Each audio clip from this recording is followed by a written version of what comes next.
race fans, welcome to my little show about motorsports I like to call In the Pits with me, StockCar Scott, here each Wednesday or sometimes Tuesday on YouTube during the racing season, when I feel like it.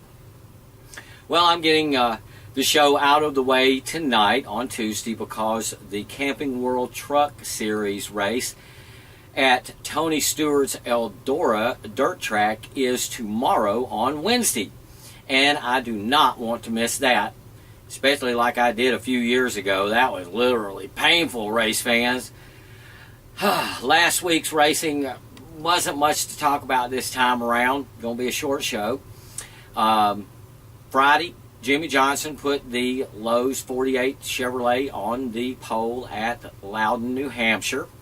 The next day, Saturday, the Toads stunk up the Xfinity show by winning the pole and the race in what should be again called the Busch Series.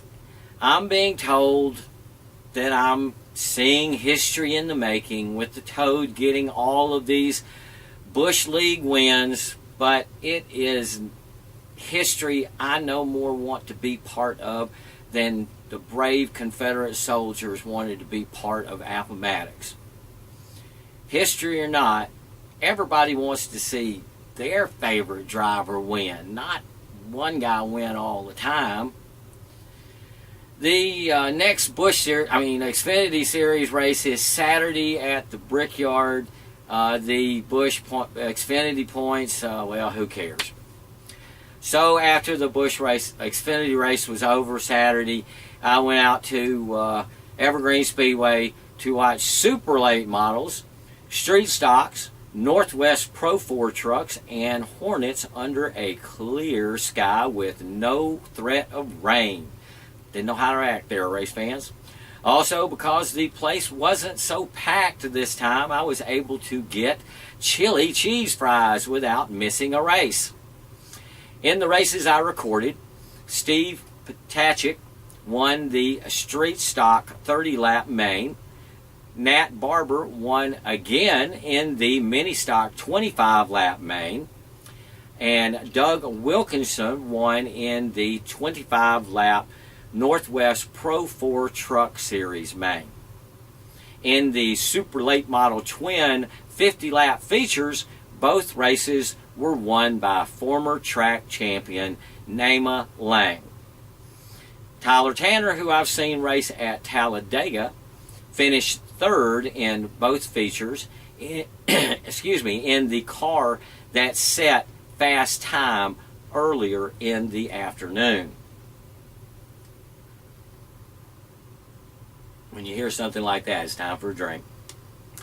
Okay, the second place spot was taken in the first feature by Donnie Wannett, and Shane Sawen took the second place spot in the second feature.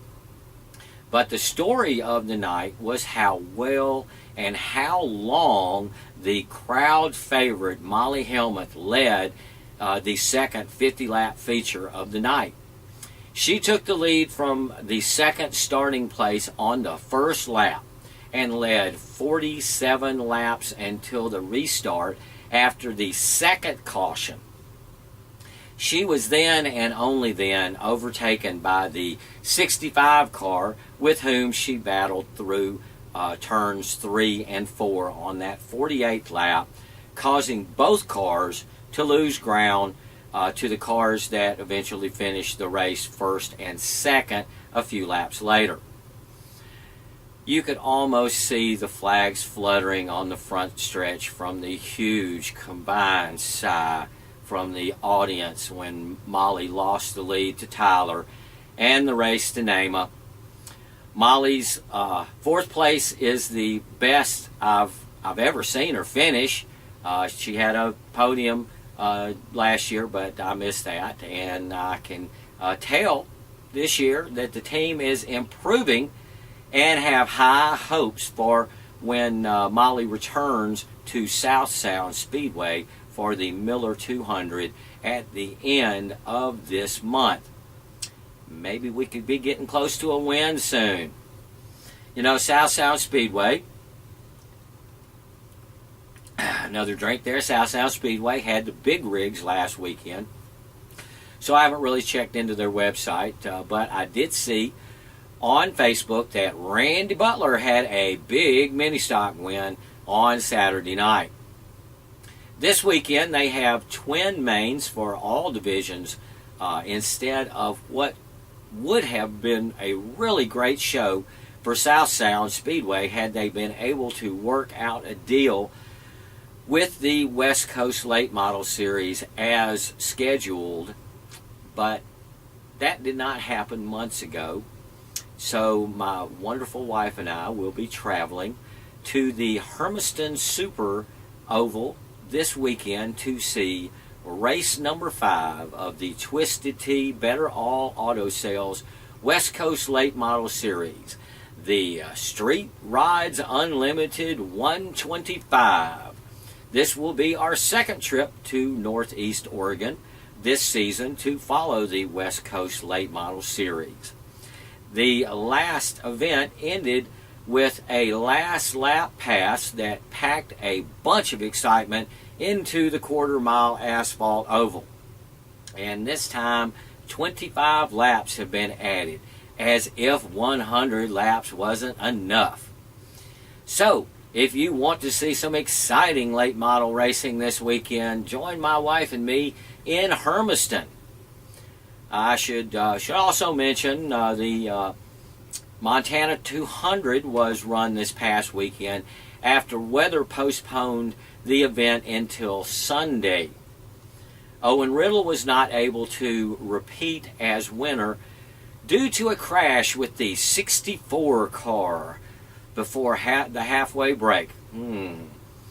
Young Jeremy Doss of California was the ultimate winner, with the 64 car fighting back to a second place by the end of the race. Also on Sunday was the NASCAR Sprint Cup Loudon 301 at what is probably my least favorite track on the NASCAR circuit. And it didn't help at all that my favorite driver, Dale Earnhardt Jr., wouldn't be there, because of concussion-like symptoms. Alex the Showman Bowman, who has been driving for Dale Jr. in the Busch Xfinity Series, filled in for his boss in the Nationwide Chevrolet SS number 88, but it just was no fun to watch without Junior actually being there. Matt Kenseth won the race, but we are still waiting on the results of his car failing post-race inspection. That'll probably come tomorrow sometime.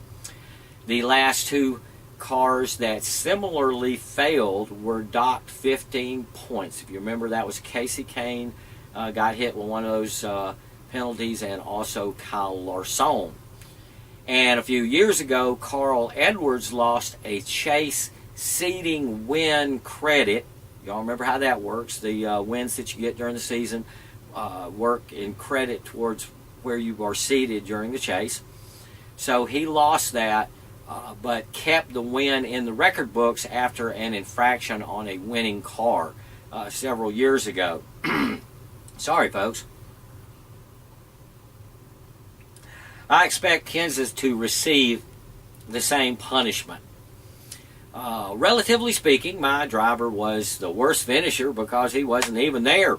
But his substitute driver finished 28th, which was better than my oldest brother's rookie driver there, old William Clyde Elliott II, at 34th. My youngest brother's favorite, Happy Harvick, wasn't very happy with his 4th place finish because of his pit crew there. But my wife's Biffle was very happy with his first top 5 of the season in 5th place. Unfortunately, there's my wife's Biffle. Unfortunately for Biffle, that was the high point, which was followed by the news of his father's death this morning. So keep Greg Biffle in your thoughts, race fans. The next Cup race is Sunday at the Brickyard. We're still waiting to see if Junior's going to be there or not, and I guess you heard that if he doesn't make the Brickyard, that Jeff Gordon will come out of retirement. So we'll just have to see how that goes. Also last Sunday was an IndyCar Series race on the streets of Toronto. That was won by Will Power in a Chevy-powered Dallara. Simon Pagenaud still leads the IndyCar points, but Will Power's win gets him into second, with the next race at the end of the month at the Mid-Ohio Road Course. But the next race that I am looking forward to is tomorrow at Eldora Dirt Track, owned by Tony Stewart, who, by the way, finished second at Loudon this past weekend. So let me get this episode finished and posted, because I won't feel like doing it tomorrow when the Camping World Truck Series race is showing. If y'all want to join me perhaps this weekend for StockCar racing, I will be, as I said, in Hermiston at the Hermiston Super Oval for the Twisted Tea Better All Auto Sales West Coast Late Model Series Street Rods Unlimited 125, seeing the likes of Jim Franklin, who now leads the points.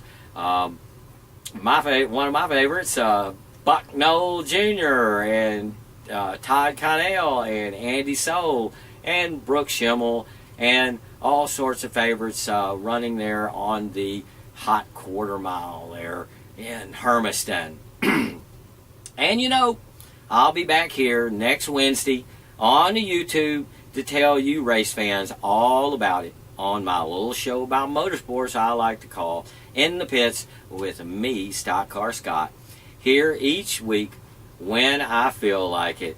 Same Stock Car time, same Stock Car channel. Thank you, race fans, very much for watching this week.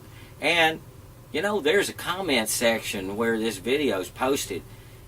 If you dare to leave something.